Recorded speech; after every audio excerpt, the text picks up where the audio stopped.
Allah karim. Mbak Luluk, saya sepakat bahwa pemilu kali ini memang pemilu yang sangat brutal.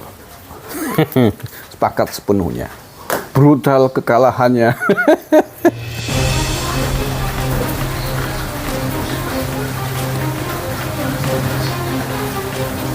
Pimpinan DPR, Bapak Ibu anggota dan seluruh rakyat Indonesia yang menyaksikan rapat paripurna kita di pagi hari ini. Pemilu adalah perwujudan kedaulatan rakyat dan oleh karenanya tidak ada satupun kekuatan di negeri ini yang boleh merebut apalagi menghancurkan. Karena ini terkait dengan daulat rakyat, maka pemilu haruslah berdasarkan pada prinsip kejujuran, keadilan, tanggung jawab, dan etika yang tinggi. Tidak ada boleh satupun pihak-pihak yang mencoba memobilisasi sumber daya negara untuk memenangkan salah satu pihak, walaupun mungkin itu ada hubungan dengan anak, saudara, kerabat, atau relasi kuasa yang lain. Pemilu tidak bisa dipandang hanya dalam konteks hasil. Lebih dari itu, konteks proses harus juga menjadi cerminan kita semua untuk melihat apakah pemilu telah dilangsungkan secara jujur dan adil. Jika prosesnya penuh dengan intimidasi, apalagi dugaan kecurangan, pelanggaran etika, atau politisasi bansos, intervensi kekuasaan, maka tidak bisa dianggap serta-merta pemilu selesai saat pemilu telah berakhir jadwalnya. Saya adalah salah satu pelaku sejarah gerakan reformasi 98. Sepanjang pemilu yang saya ikuti semenjak 99, saya belum pernah melihat ada sebuah proses pemilu yang sebrutal dan semenyakitkan ini, di mana etika dan moral politik berada di titik minus, kalau tidak bisa dikatakan di titik nol. Ketika para akademisi, para budayawan, para profesor, para mahasiswa, bahkan rakyat biasa sudah mulai berteriak tentang sesuatu yang dianggap ada kecurangan, maka saya kira alangkah naifnya kalau lembaga Dewan Perwakilan Rakyat hanya diam saja dan membiarkan seolah-olah tidak terjadi sesuatu. Itu tadi Mbak Luluk Hamidah, cantik ya orangnya. Anggota DPR RI dari Partai Kebangkitan Bangsa, menyampaikan pendapatnya berapi-api dalam sidang paripurna DPR siang tadi. Mbak Luluk Hamidah. Sayang bahwa ketua partai Mbak Luluk nggak hadir. Caimin nggak hadir, nggak datang, absen. Jadi menurut saya suara tinggallah suara. Nggak ada artinya ketika ketua partainya nggak datang, nggak mau, nggak sepakat. Kalau mau datang, mau ngotot, Caimin ya silakan. Kalau ingin bareng-bareng kasusnya meledak lagi di KPK kayak Pak Ganjar hari ini, itu dilaporkan ke KPK. Allah karim. Mbak Luluk, saya sepakat bahwa pemilu kali ini memang pemilu yang sangat brutal. Sepakat sepenuhnya. Brutal kekalahannya. Brutal kemenangannya bagi yang menang dan brutal kekalahannya bagi yang kalah.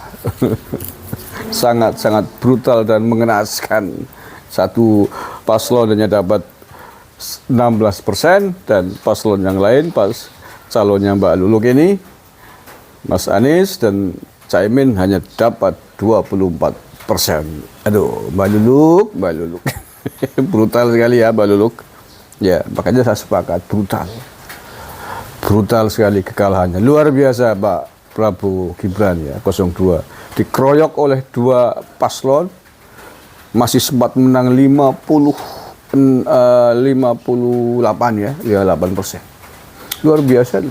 Kalau hanya face to face dikeroyok musuh face to face saja dua pasang, mungkin kemenangan itu nggak terlalu brutal ya. Tapi karena ini tiga pasang loh ya, tiga pasang mencapai suara 58%, hampir 60%, itu sungguh kebrutalan yang luar biasa. Jadi Mbak Luluk nggak usah marah-marah dengan DPR, dengan teman-temannya sendiri. Ya silakan dikompori seluruh anggota DPR. Ya khususnya fraksi-fraksi partai-partai pengusung yang kalah.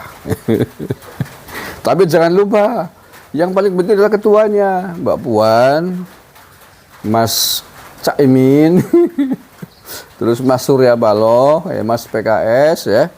Itu yang penting kuncinya. Kompori marahin mereka Mbak Luluk agar mau menggulirkan hak angket di DPR. Ya sih. Jangan hanya keluar-keluar di dalam gedung sementara ketuanya nggak ada, ya buat apa? Kan kata Mas Bambang Pacul, kita hanya Korea. Ya, Mbak Luluk itu hanya Korea. Kata Pak Bambang Pacul dulu loh ya, saya hanya menurikan. Kalau Ibu Ratu Bunda nggak mau ya, set. Bang Pacul, diam, set, siap.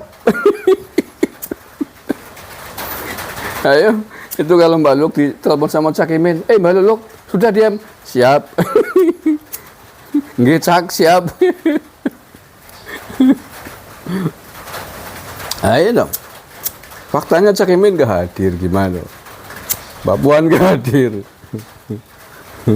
Nah kemudian yang anggota dewannya sendiri cuma berapa tuh? 164, jauh dari kata quorum Mbak Luluk. Panjenengan datang ditemani oleh banyak sekali kursi-kursi kosong itu kan. 280 lebih nggak datang.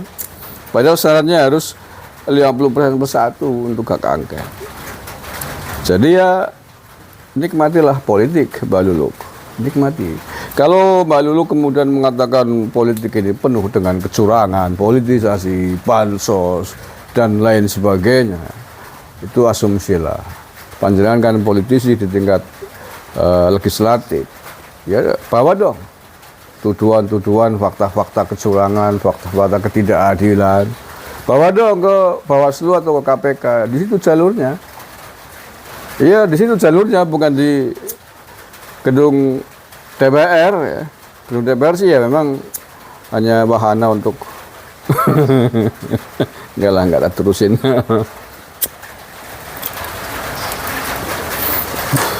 Kecuali panjenengan tadi Mbak Luluk yang ngomong ini menyampaikan hal tersebut, mengatakan curang, politisasi bansos dan terek banyak yang lain, kemudian disertai tumpukan berkas bukti. Saya bawa buktinya nih, pimpinan sidang. Kalau tidak percaya saya buka satu persatu di sini, atau kita buka di Mahkamah Konstitusi. Wah, itu tambah cantik Mbak Luluk. Tapi kalau hanya omong-omong ya itu narasi politik lah, nggak apa-apa sih. Ya, politikus ya harus bernarasi. Tapi sekali lagi saya ingatkan Mbak Luluk, hati-hati. Jangan sampai kemudian kemarahan, tuduhan-tuduhan Mbak Luluk itu kemudian menjadi bumerang, menjadi malapetaka buat ketua partaimu atau barangkali mudah-mudahan singgah buat Mbak Luluk sendiri. Ini politik ini sangat keras, karena ini politik terkait capres, terkait pergantian kekuasaan yang bermain sangat-sangat banyak. Mbak Luluk pasti jauh lebih tahu dan lebih paham dari saya. Kecuali Mbak Luluk bersih, ini bukan mengancam tapi warning lah. Kecuali Mbak Luluk betul-betul bersih di PKB. Mogo. Tapi seandainya Mbak Luluk punya celah yang bisa diseret ke KPK atau ke jalur hukum yang lain, ya mohon diperlambat. Ya demi keselamatan Mbak Luluk sendiri. Sekali lagi ini warning normatif gitu. Karena kita tahu lah ya, politisi-politisi di Senayan itu kan banyak sekali potensi-potensi godaan-godaannya untuk hal-hal yang bisa menjerat ke pidana, baik itu korupsi ataupun yang lain gitu ya. Ya seperti Pak Ganjar Pranowo hari ini. Mungkin Mbak Luluk belum baca beritanya, belum mendengar karena mungkin masih sibuk, baru selesai dari sidang. Siapa yang duga itu? Pak, ya memang baru dugaan. Tapi kalau melihat kasusnya sangat simpel itu. Ya ini dugaan gratifikasi di Bank Jateng ya, yang alur kasus dan peredaran uangnya sangat sederhana, ditelisik gitu loh. Mudah-mudahan sih Pak Ganjar tidak seperti yang dituduhkan oleh pelapor ya, IPW itu, Indonesia Bulletin Watch, ke KPK. Mudah-mudahan kita doakan sehingga kemudian Pak Ganjar bisa istiqomah, bisa pensiun dengan istiqomah, selamat menikmati masa pensiunnya dengan baik. Mudah-mudahan kita doakan. Dan sekali lagi yang terakhir, dunia politik memang kejam. Orang sering mengatakan begitu. Politik keras. Makanya yang tidak siap mental bermain keras dan bermain kejam di wilayah ini ya jangan coba-coba masuk di dunia politik. Jurangnya terjal, lembahnya curam, harus siap diinjak, siap disikut, dan sebaliknya dalam politik ya harus siap juga menginjak, siap menyikut, siap gerabuk atau digaruk atau digerabuk gitu. Kalau nggak ditekek ya nekek ya gitu. Tanda petik ya. Itulah fenomena dunia politik. Tidak hanya di Indonesia, di seluruh belahan dunia yang namanya politik kejam, kadang-kadang menghancurkan lawan politik. Nauzubillah min dzalik. Mudah-mudahan kita diselamatkan dari segala macam fitnah di dunia ini. Terima kasih, kurang lebihnya mohon maaf. Assalamualaikum warahmatullahi wabarakatuh. NKRI Harga Mati.